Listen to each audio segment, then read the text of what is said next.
وسارعوا إلى مغفرة من ربكم وجنة عرضها السماوات والأرض أعدت للمتقين۔ اور اپنے رب کی بخشش اور اس جنت کی طرف جلدی کرو جس کا عرض تمام آسمان اور زمینیں ہیں، جو متقین کے لیے تیار کی گئی ہے۔ اور اپنے رب کی بخشش اور اس جنت کی طرف جلدی کرو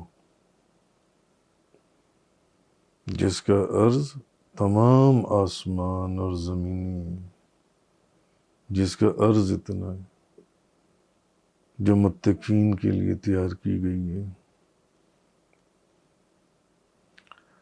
اس چیز کی طرف جلدی کرو جس سے تمہیں اپنے رب کی مغفرت حاصل ہو، اور رب کی مغفرت اس کے احکامات کے اوپر عمل کرنے سے حاصل ہوتی ہے۔ اللہ تعالیٰ کی مغفرت، جو بھی اللہ تعالیٰ کے احکامات ہیں ان کے اوپر عمل کرنے سے اللہ کی مغفرت حاصل ہوتی ہے، اور جن کاموں سے اس نے منع کیا ہے اس سے باز رہنے سے حاصل ہوتی ہے۔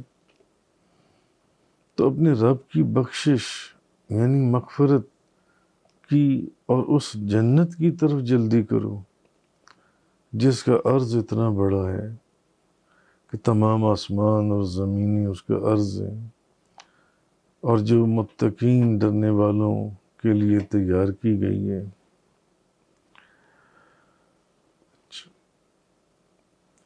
اب جس کا عرض تمام آسمان اور زمینیں ہیں، یعنی اگر 7 آسمانوں اور 7 زمینوں کے تمام طبقات کو پھیلا دیا جائے تو وہ جنت کا عرض ہوگا۔ ہر آسمان کی جو چوڑائی ہے اس کو، اور تمام زمینوں کے جو چوڑائی ہے اس کو پھیلا دیا جائے تو وہ جنت کا عرض ہوگا۔ تو جس کے عرض کی اس قدر وسعت ہے اس کے طول کا کیا عالم ہوگا، جس کی چوڑائی اتنی ہے اس کی لمبائی کتنی ہوگی۔ تو یہ چیز اللہ پاک نے فرمائی، اپنے رب کی بخشش اور اس جنت کی طرف جلدی کرو جس کا عرض تمام آسمان اور زمینیں ہیں، جو متقین کے لیے تیار کی گئی ہے۔ کہ جنت کا، زمین کا، اس کا حجم 7 آسمانوں اور تمام زمینوں کی چوڑائی کے برابر ہے، جو ان سے تو جس کی چوڑائی اتنی ہے اس کی لمبائی کتنی ہوگی اس جنت کی، یہ اللہ پاک فرما رہے۔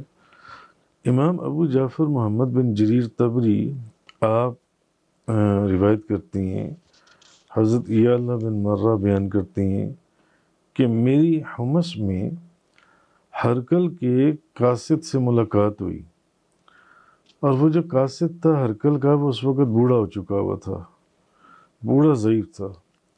تو اس نے کہا کہ میں رسول کریم صلی اللہ علیہ وسلم کے پاس ہرکل کا خط لے کر گیا تھا مکتوب، تو میں نے ان کو کہا کہ آپ صلی اللہ علیہ وسلم اس جنت کی طرف دعوت دیتے ہیں جس کا عرض 7 آسمان اور زمینیں، تو پھر دوزخ کہاں ہے؟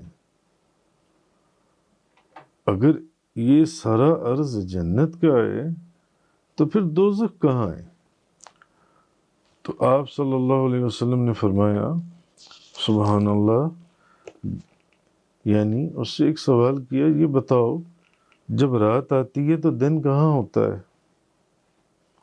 جب رات آتی ہے تو دن کہاں ہوتا ہے؟ تو نبی کریم صلی اللہ علیہ وسلم کے اب اس ارشاد کا مطلب یہ ہے کہ جب فلک گردش کرتا ہے تو دنیا کی ایک جانب دن ہوتا ہے اور دوسری طرف رات ہوتی ہے. تو اسی طرح جنت جو ہے یہ آسمانوں کے اوپر ایک جانب بلندی میں ہے اور دوزخ جو ہے یہ 7 زمینوں کے نیچے پستی کی طرف ہے، پستی کی طرف. یہ چیز اللہ پاک نے فرمائی وَسَارِعُوا إِلَى مَغْفِرَةٍ مِّن رَبِّكُمْ وَجَنَّةٍ عَرْضُهَا السَّمَاوَاتُ وَالْأَرْضُ أُعِدَّتْ لِلْمُتَّقِينَ، اور اپنے رب کی بخشش اور اس جنت کی طرف جلدی کرو جس کا عرض تمام آسمان اور زمینیں ہیں، جو متقین کے لیے تیار کی گئی ہے. الذين ينفقون في السراء والضراء والكاظمين الغيظ والعافين عن الناس والله يحب المحسنين. اور جو لوگ خوشحالی میں بھی اور تنگ دستی میں بھی، یعنی دونوں حالتوں میں خرچ کرتی ہیں. والکاظمین الغیظ، اور جو غصہ پینے والی ہیں. والعافین عن الناس، اور لوگوں کی خطاؤں کو معاف کرنے والی ہیں. جو غصہ پینے والی ہیں اور لوگوں کی خطاؤں کو معاف کرنے والے ہیں. واللہ یحب المحسنین، اور اللہ نیکی کرنے والوں سے محبت کرتا ہے. اللہ تعالیٰ نیکی کرنے والوں سے محبت کرتا ہے. ایک روایت میں ہے، حضرت معاذ بن جبل رضی اللہ تعالیٰ عنہ بیان کرتی ہیں، 2 آدمی نبی پاک صلی اللہ علیہ وسلم کے سامنے لڑ رہے تھے. 2 بندے نبی پاک صلی اللہ علیہ وسلم کے سامنے لڑ رہے تھے. ان میں سے ایک شخص جو تھا وہ بڑا شدید غصے میں تھا. اب اس روایت میں، اور ایسے لگتا تھا کہ غصے سے اس کا ناک پھٹ جائے گا، اتنا وہ غصے کے اندر، غصے کی حالت میں وہ دونوں بندے ایک دوسرے سے لڑ رہے تھے. نبی پاک صلی اللہ علیہ وسلم نے فرمایا، مجھے ایک ایسے کلمے کا علم ہے کہ اگر یہ بندہ وہ کلمہ پڑھ لے تو اس کا غضب اور غصہ جاتا رہے گا. حضرت معاذ نے پوچھا کہ یا رسول اللہ وہ کلمہ کیا ہے کہ اگر کوئی بندہ غصے اور جلال کی حالت میں وہ کلمہ پڑھ لے یعنی اس کا غضب اور غصہ چلا جائے گا. تو آپ نے فرمایا وہ یہ ہے کہ وہ کہے اللہم انی اعوذ بک من الشیطان الرجیم. حضرت ابو ذر رضی اللہ تعالیٰ عنہ بیان کرتے ہیں کہ نبی پاک صلی اللہ علیہ وسلم نے فرمایا، تم میں سے کوئی شخص غصے میں ہو تو اگر وہ کھڑا ہوا ہے تو بیٹھ جائے، پھر اگر اس کا غصہ دور ہو جائے تو یہ اچھا ہے، ورنہ پھر وہ لیٹ جائے. اگر کھڑا ہے تو بیٹھ جائے، اور اگر اس کیفیت میں غصہ ختم ہو جائے تو ٹھیک ہے، ورنہ پھر لیٹ جائے. اس حدیث کے اندر حضرت عبداللہ بیان کرتے ہیں کہ نبی پاک صلی اللہ علیہ وسلم نے فرمایا، حضور نے صحابہ کرام آپ سے پوچھا کہ یہ بتاؤ کہ پہلوانی کس کو کہتی ہیں، پہلوان کون ہے؟ تو صحابہ نے کہا کہ یا رسول اللہ جو لوگوں کو پچھاڑ دے اور اس کو کوئی نہ پچھاڑ سکے. پہلوانی تو یہ ہے، وہ بندہ پہلوان ہے جو ڈرانے سے یا اونچا اونچا بولنے سے اگلے کو ڈرا دے اور اگلے کو پچھاڑ دے، جو ان سے اگلا اس کے سامنے کچھ کر ہی نہ سکے. یہ پہلوانی ہے، یہ پہلوانی ہے. آپ صلی اللہ علیہ وسلم نے فرمایا نہیں، بلکہ پہلوان وہ شخص ہے جو غصے کے وقت اپنے نفس کو قابو میں رکھے، جو غصے کے وقت اپنے نفس کو قابو میں رکھے، اور جو غصے میں آگے ترکی بترکی ویسے ہی جواب دے یا ویسے ہی لڑے، یہ وہ شخص ہے جس کا نفس اس کے قابو میں نہیں ہے۔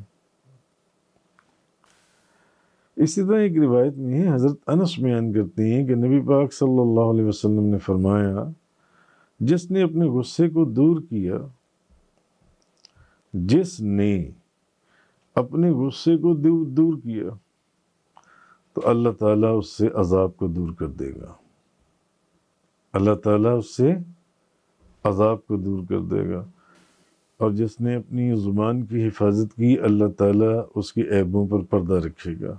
حضرت عبداللہ بن عامر رضی اللہ تعالیٰ عنہ بیان کرتے ہیں کہ انہوں نے نبی پاک صلی اللہ علیہ وسلم سے سوال کیا کہ مجھے اللہ کے غضب سے کیا چیز دور کر سکتی ہے؟ یا رسول اللہ، وہ کون سی چیز ہے جو مجھے اللہ کے غضب سے، اللہ کے غصے سے دور کر دے؟ فرمایا، تم غصہ نہ کرو۔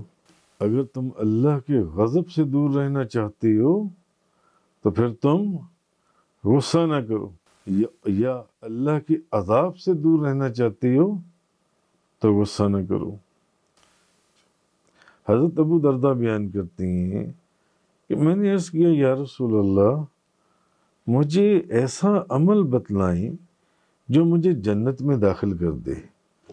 تو نبی پاک صلی اللہ علیہ وسلم نے فرمایا، تم غصہ نہ کرو۔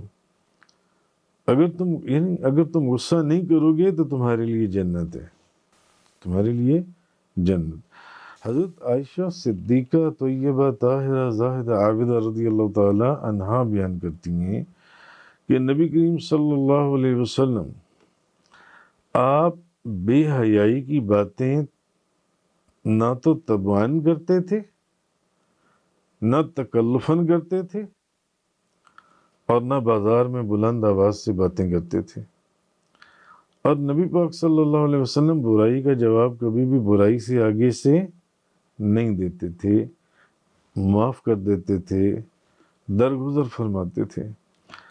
اچھا، ایک اور روایت میں بی بی عائشہ ہی فرماتی ہیں کہ نبی پاک صلی اللہ علیہ وسلم پر جو زیادتی بھی کی گئی، میں نے کبھی آپ کو اس زیادتی کا بدلہ لیتے ہوئے نہیں دیکھا، بشرطے کہ اللہ کی حدود نہ پامال کی جائیں۔ کہ اللہ کی حدود کو اگر پامال کرنے کا وقت آ جاتا تو وہ پھر معاملہ اور تھا، وگرنہ آپ فرماتی ہیں کہ میں نے نبی پاک صلی اللہ علیہ وسلم کو کبھی بھی نہیں دیکھا کہ آپ نے کسی زیادتی کا بدلہ لیا ہو۔ اور جب اللہ کی حدود پامال کی جاتی تو پھر آپ اس وقت سب سے زیادہ آپ غضب فرماتے، جو ان سے آپ نبی کریم صلی اللہ علیہ وسلم۔ اور دوسرا یہ کہ آپ کو جب بھی دو چیزوں کا اختیار دیا گیا تو آپ ان میں سے آسان کو اختیار فرماتے، مگر بشرطے کہ وہ گناہ نہ ہو، وہ گناہ کی چیز نہ ہو۔ اسی طرح ایک اور روایت کے اندر ہے، علامہ ابو عبداللہ محمد بن احمد مالکی قرطبی آپ لکھتے ہیں کہ میمون بن مہران روایت کرتے ہیں کہ ان کی ایک کنیز تھی، ایک باندی، ان کی ایک کنیز تھی باندی۔ وہ نا ایک سالن کا پیالہ لے کر آئی جس میں بہت گرم آگ سالن تھا۔ تو وہاں اس وقت ان کے مہمان بیٹھے ہوئے تھے۔ اب وہ جو آپ کی کنیز تھی، جب وہ شوربہ لے کر آئی، گرم آگ، ابلتا ہوا شوربہ، تو وہ لڑکھڑائی اور وہ شوربہ جو تھا وہ وہاں پر گر گیا ان مہمانوں کے اوپر وہیں پر۔ اب میمون نے کیا کیا، اس نے اس باندی کو مارنے کا ارادہ کیا۔ اس نے کہا اس کو سزا دینی چاہیے اس باندی کو۔ تو وہ جو کنیز تھی وہ فوراً بولی، اس نے کہا کہ آپ اللہ تعالیٰ کے اس قول پر عمل کیجئے، وَالْقَاظِمِينَ الْغَيْظَ، اور جو غصہ پینے والے ہیں، اور جو غصہ پینے والے ہیں۔ میمون ایک دم رک گیا، اس نے کہا میں نے اس پر عمل کر لیا۔ میں نے اس پر عمل کر لیا اور میں نے اس کو غصہ ضبط کر لیا۔ پھر اس نے کہا آگے سے والعافین عن الناس، اور لوگوں کی خطاؤں کو معاف کرنے والے جو ان سے ہیں، جو لوگوں کی غلطیوں کو معاف کر دیتی ہیں۔ میمون آگے سے بولا، اس نے کہا میں نے تمہیں معاف کر دیا۔ پھر اس بانی نے ابھی بھی وہ رکی نہ، اور اس نے اگلا حصہ اسی آیت کا تلاوت فرمایا، واللہ یحب المحسنین، اور اللہ نیکی کرنے والوں سے محبت کرتا ہے، اللہ نیکی کرنے والوں سے محبت کرتا ہے۔ تو میمون نے کہا کہ میں تمہارے ساتھ نیک سلوک کرتا ہوں اور تمہیں آزاد کر دیتا ہوں، میں تمہیں آزاد کر دیتا ہوں۔ تو جب اس نے کہا کہ والکاظمین الغیظ، جب وہ اٹھا اس کو مارنے کے لیے کہ اس نے گرم شوربہ مہمانوں کے اوپر وہاں گرا دیا اس کے اوپر، تو اس نے اس باندی اور اس کنیز نے کہا والکاظمین الغیظ، قرآن کی آیت کے یہ دو لفظ پڑھے جو غصہ پینے والے ہیں، اور اس نے فوراً اپنے غصے کو چھوڑ دیا۔ اس نے کہا میں نے اس کے اوپر عمل کیا۔ والعافین عن الناس، اور جو لوگوں کی خطاؤں کو معاف کرنے والے ہیں، اس نے کہا میں نے تمہیں معاف کیا۔ واللہ یحب المحسنین، اور اللہ نیکی کرنے والوں سے محبت کرتا ہے، اس نے کہا میں نے تمہیں آزاد کر دیا، میں نے تمہیں آزاد کر دیا۔ تو یہ چیز اس آیہ کریمہ کے اندر اللہ پاک نے فرمائی، الذین ینفقون فی السراء والضراء، جو لوگ خوشحالی اور تنگ دستی میں خرچ کرتے ہیں، والکاظمین الغیظ، اور جو غصہ پینے والے ہیں، والعافین عن الناس، اور لوگوں کی خطاؤں کو معاف کرنے والے ہیں، واللہ یحب المحسنین، اور اللہ نیکی کرنے والوں سے محبت فرماتا ہے۔ صدق اللہ تعالی وبلغ رسول اللہ صلی اللہ علیہ وسلم۔ تفسیر قرآن کا یہ لیکچر انگلش میں سننے کے لیے براہ کرم ڈسکرپشن میں موجود لنک پر کلک کریں۔